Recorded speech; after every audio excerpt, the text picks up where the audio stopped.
Hunter, and it's time for us to stop using price to close a sale. If you're using price in any way to close a sale, this is a podcast and a topic that's going to be relevant to you. And the show begins right now.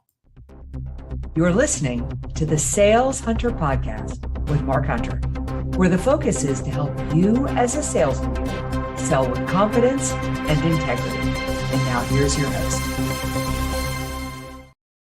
Hey, in this week's episode, I want to talk about why it's so fatal and you need to stop using price to close a sale. Because let me tell you something. The person who buys from you on price is going to leave you on price.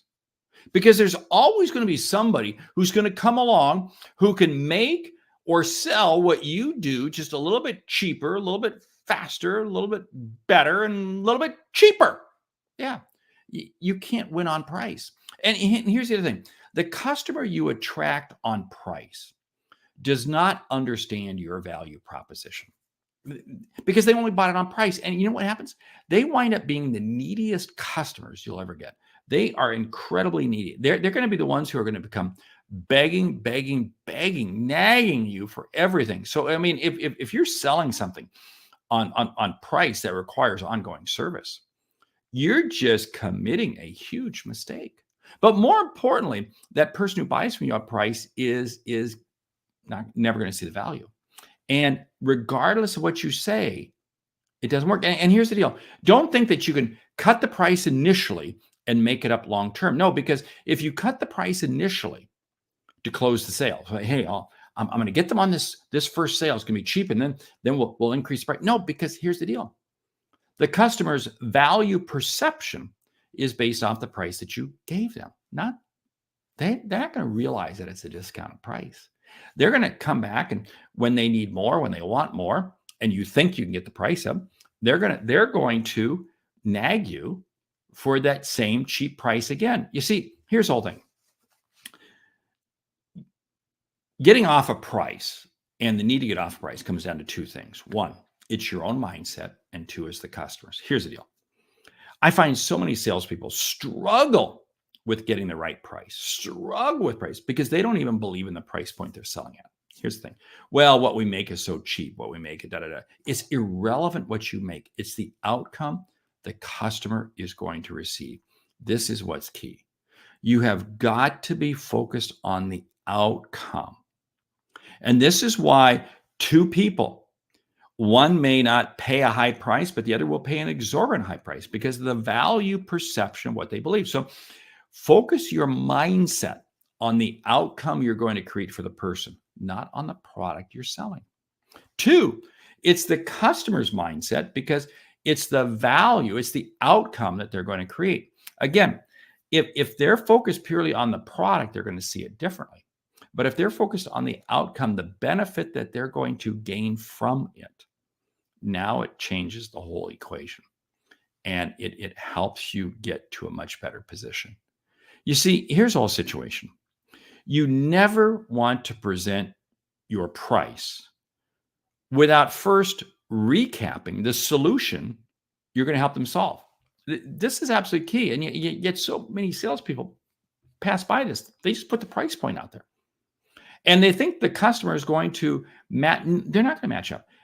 Anytime I present price, I go back and say, okay, so based on what we've been talking about now, these are the challenges that you're dealing with, and here's how we're going to solve them. I recap the outcomes, the benefits that the customer is going to receive. I am not focused on going through product features no. So many times what happens is I see people put a price tag across the table, and well, this is going to include, this size of this box of this, all these different components. Who cares?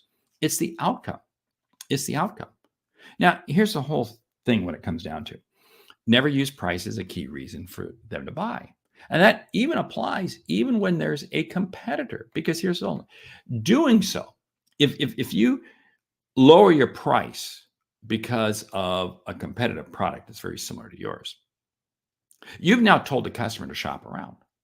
So what is that going to do? Next time they come back to buy, they're going to wind up looking for that lower price again. You see, you have to be able to present your price with confidence.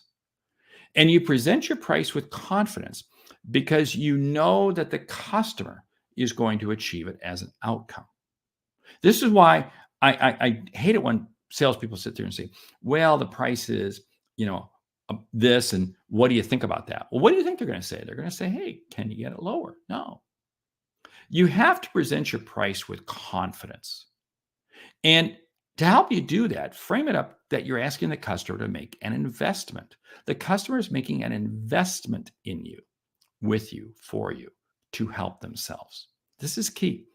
When you look at it as an investment, it minimizes that price hangup. Because remember, price is totally irrelevant. What does it come down to? It comes down to very simply this.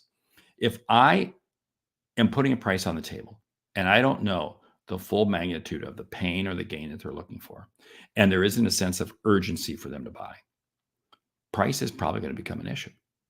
But if I've done my homework, that my discovery call is right, and I understand their pain or their gain and the urgency in terms of the timeline because they got to get this done because of X, Y, and Z, then guess what? I'm going to be able to close the sale.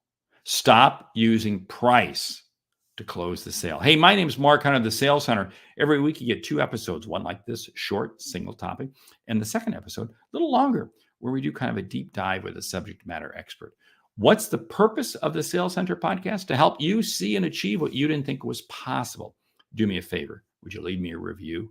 Would you leave me a review, whether you check this out on Spotify or Apple Music, whatever the platform that you use, leave us a review because it sure helps tell other people. Hey, my name is Mark Hunter, the Sales